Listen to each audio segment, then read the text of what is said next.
Chicos, muy buenos días. Hoy día vamos a hablar sobre el curso de FCC sobre el Perú y el Perú como país multicultural. Como pueden ver ustedes en la imagen, observamos un sinfín, digamos, de personajes con diversas características, digamos, parecieran que fueran de diversas etnias, ¿no? Y observamos aquí, por ejemplo, una variedad de comidas conocidas por ustedes, obviamente, porque sabemos que nosotros tenemos una gran diversidad gastronómica. Además tenemos una diversidad de bailes, como por ejemplo la marinera, el festejo, la zamacueca, el tondero, ¿no? La danza de tijeras, etcétera. Y también una gran variedad de tradiciones, como es la procesión del Señor de Milagros, el Inti Raymi, ¿no? La fiesta de la Candelaria, etcétera.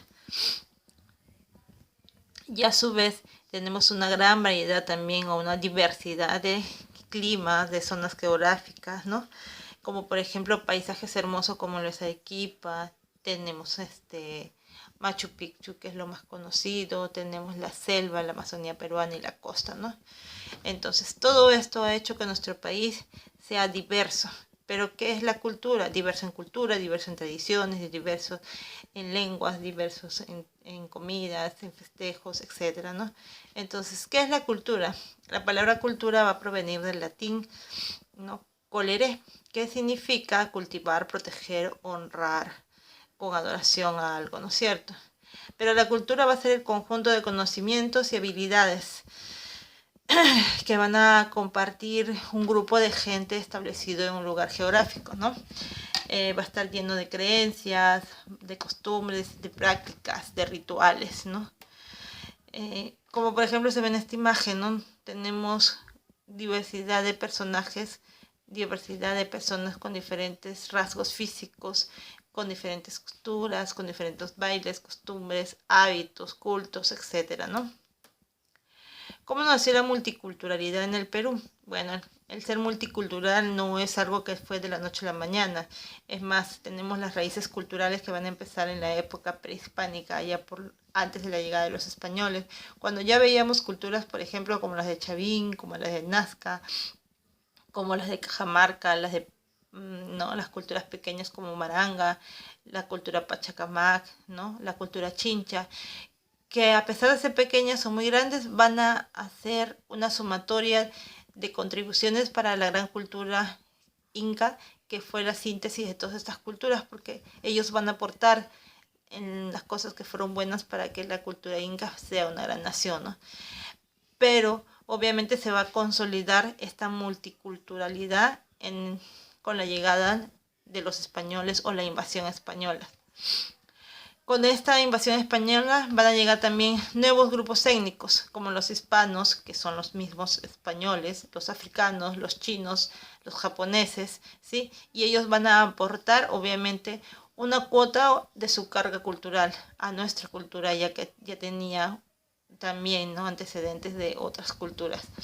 Es así que vamos a ver cómo se va a formar una sociedad multicultural y no va a quedar ahí, porque a través de los años, en los años 50, por ejemplo, van a llegar nuevas culturas a partir de la guerra, por ejemplo, de la Primera Guerra Mundial y la Segunda Guerra Mundial. También van a llegar alemanes, holandeses, etcétera, que también van a contribuir a nuestra riqueza cultural.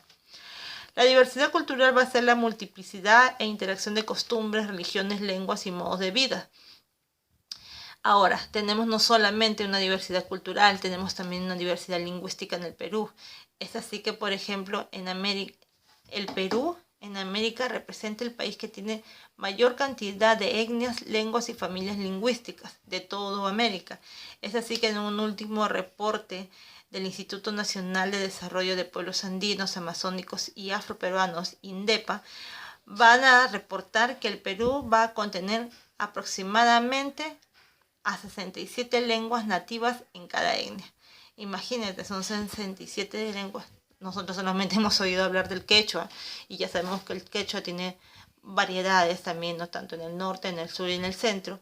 Y también sabemos que existe ¿cómo se llama? El Ashaninka, ¿no?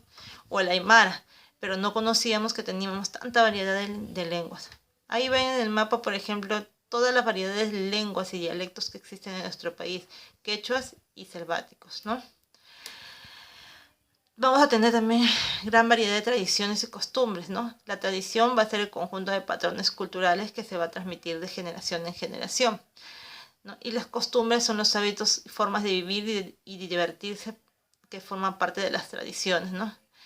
Así que van a constituir, por ejemplo, o se van a traducir las tradiciones y costumbres en bailes, en obras literarias, por ejemplo, que van a contarnos parte de nuestras costumbres antiguas, como por ejemplo el Ollantay, o como por ejemplo el vecinido, las danzas, las leyendas, las creencias, las comidas, todo eso son parte de nuestras tradiciones y costumbres. Las danzas obviamente son expresiones de la cultura popular, ¿no? Compuesta por músicas, cantes, bailes y vestimentas, ¿no? Ahora, ¿cuál es la importancia de la diversidad étnica y cultural?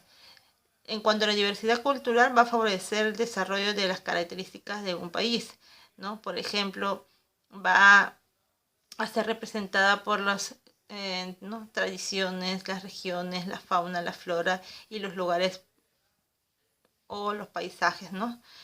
Todo, todo, todo este conjunto hace que, por ejemplo, nosotros podamos tener oportunidades de mostrar al mundo y va a hacer que también vengan más turistas y eso hace que la economía también crezca, ¿no? Y eso también favorece la comercialización de productos, por ejemplo, de que crezcan las empresas de turismo. La diversidad étnica, ¿cuál va a ser su importancia en nuestro país, que somos tan ricos en costumbres y tradiciones diferentes? Va a promover el turismo del Perú y va a hacer que se lo reconozca como un país único. Bueno chicos, eso es todo y gracias por su atención.